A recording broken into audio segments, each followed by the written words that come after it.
Breaking news for you. The Fox News national poll has Donald Trump leading the pack. It's a brand new poll out just moments ago. Here he is at 36%.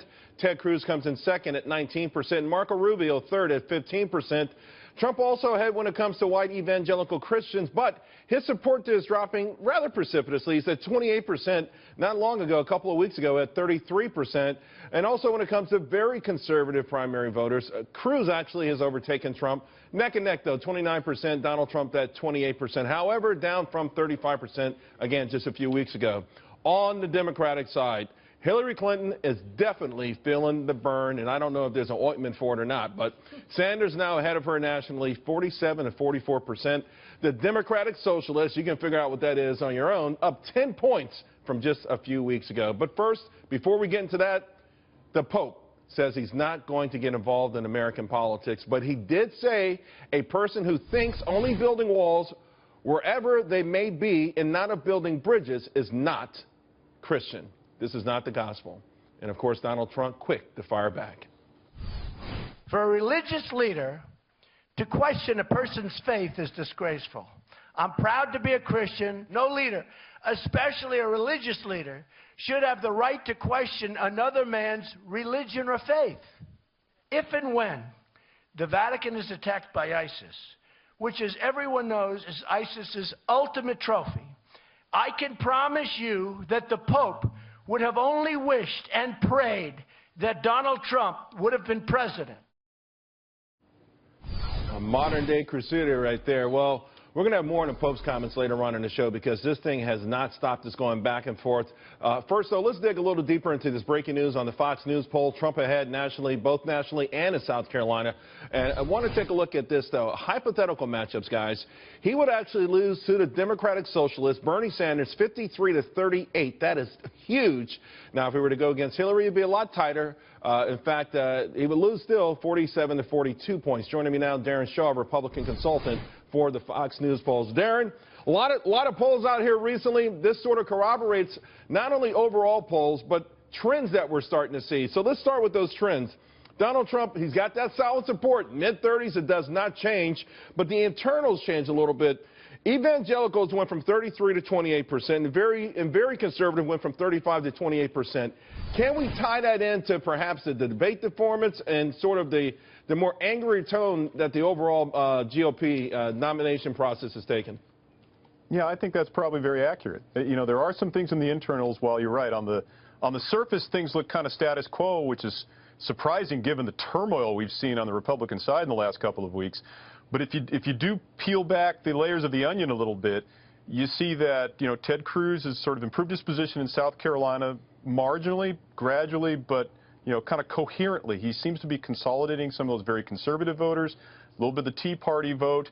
And Trump, even though other candidates have disappeared from the ballot, which is, you know, he's stasis basically about where he's been, but other people have dropped off the ballot. Some of the mainstream, you know, kind of main lane candidates have picked up a bit. Cruz has ticked up.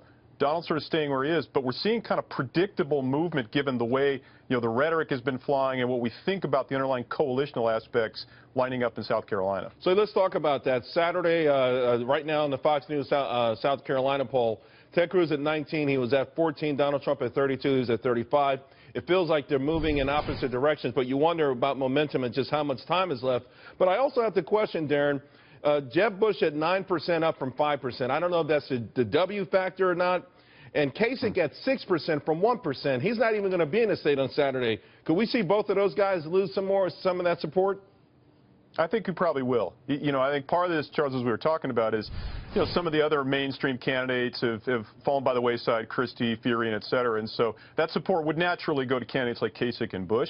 But I do think you got your finger on something here, and that is the nature of the conversation, the tone after the debate, the advertisements. Some of these kind of, you know, establishment candidates, especially Kasich, have been playing the happy warrior, not kind of taking the bait, whereas Rubio, Trump, you know, and Cruz have been engaged in more of mano-a-mano fighting. So maybe that's opened up some opportunity for them to make some gains. And you may see one of these other candidates kind of pop up a little bit, maybe grab 20%, steal some headlines out of South Carolina. In South Carolina, I would never vote for Donald Trump at 39% from 24%, Ted Cruz at 19% from 8%. Both of those guys battling each other really terribly, if you will. And we understand South Carolina, I keep hearing, is a, quote, blood sports state. But it seems, you wonder if this sort of momentum, negative momentum for both of these candidates, can that carry over? Could it hurt them nationally? Yeah, I think, you know, the classic example, of course, is the Iowa fight in 2004 on the Democratic side, where Gephardt and Dean sort of went nuclear on each other, and John Kerry picked up the pieces, and John Edwards picked up the pieces and managed to pass both of them. There is a little bit of that sense going on right now on the Republican side, you know, and I do think candidates that have been off a little bit from the mainstream of the fight may benefit, especially as you move out of South Carolina and go to places like Michigan, you know, some of these states that are, you know, Midwestern, New England, Mid-Atlantic states where we're moving to winner-take-all primaries, and candidates like John Kasich, maybe a Rubio or a Bush, you know, might be more appealing, have a natural constituency there, and not have the scars that the other is going to have coming out of South Carolina. You know, vets, Donald Trump crushing in on vets in South Carolina, and you have to wonder, maybe on Saturday when it's all said and done, if he has a close win, maybe he'll be able to look back and say, hey, maybe skipping that Fox debate wasn't a bad thing, because that event, that Veterans Affairs thing, really has cemented his support among veterans. And this was a state where it was supposed to help Jeb Bush. Yep, that's exactly right. I've been struck by, I actually had to recall, we've had so many events coming so fast and furious. When I saw the veteran support for Trump here, I did a little bit of a double take, and then I remembered exactly as you were saying that that's right. He's been doing not just the event on the date of the Fox debate. He's been doing a number of events, you know, honoring veterans and wounded warriors. That seems to be paying off here. He's got some very strong numbers here. Heck, you know, if this thing narrows a little bit, it may even be the difference. You know, real quick before I let you go, how many people in South Carolina are undecided on the GOP side? Did you get a percentage for that? Yeah, we're looking at about one quarter, about 25% or so. Wow. Yeah, say they absolutely might change their minds. On the Democratic side, it's a little lower. It's about 21%.